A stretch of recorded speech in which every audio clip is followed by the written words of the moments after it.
Genusian, percaya gak kalian akan berani tidak disukai setelah membaca buku ini? Tulis jawaban kamu di kolom komentar ya.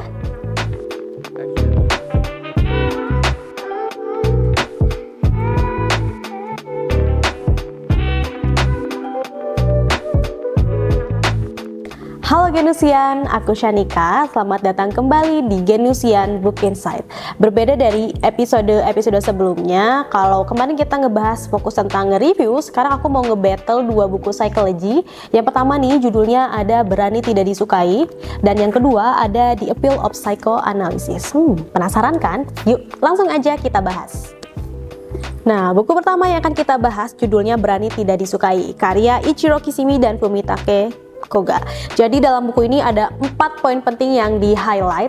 Yang pertama, kebahagiaan merupakan pilihan. Buku ini mengajarkan kita bahwa kebahagiaan merupakan pilihan yang bisa kita dapatkan. Jadi nggak melulu tentang orang lain dan tidak bergantung kepada orang lain.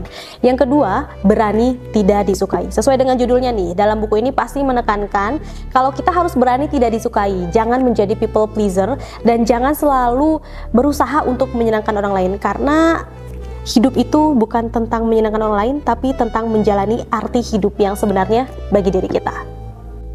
Poin ketiga, tanggung jawab pribadi.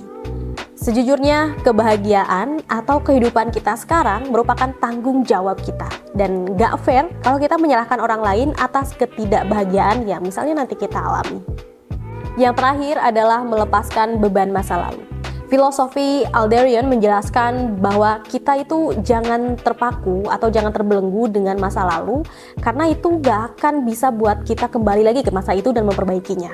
Justru kita harus fokus kepada apa yang akan kita lakukan, kepada tujuan kita, dan fokus untuk menata masa depan kita. Selanjutnya, buku The Appeal of Psychoanalysis by Sigmund Freud. Dalam buku ini, penulis menegaskan kalau apa yang kita lakukan sekarang itu dipengaruhi oleh pikiran-pikiran yang tidak kita sadari. Selanjutnya, Freud juga menegaskan kalau perilaku kita sekarang itu dipengaruhi oleh trauma masa kecil atau trauma masa lalu. Nah, Genusian, menariknya kalau dari teori yang sudah tadi kita bahas tentang teori Alderian atau filosofi Alderian, mereka ini menentang teori inti dari Sigmund Freud.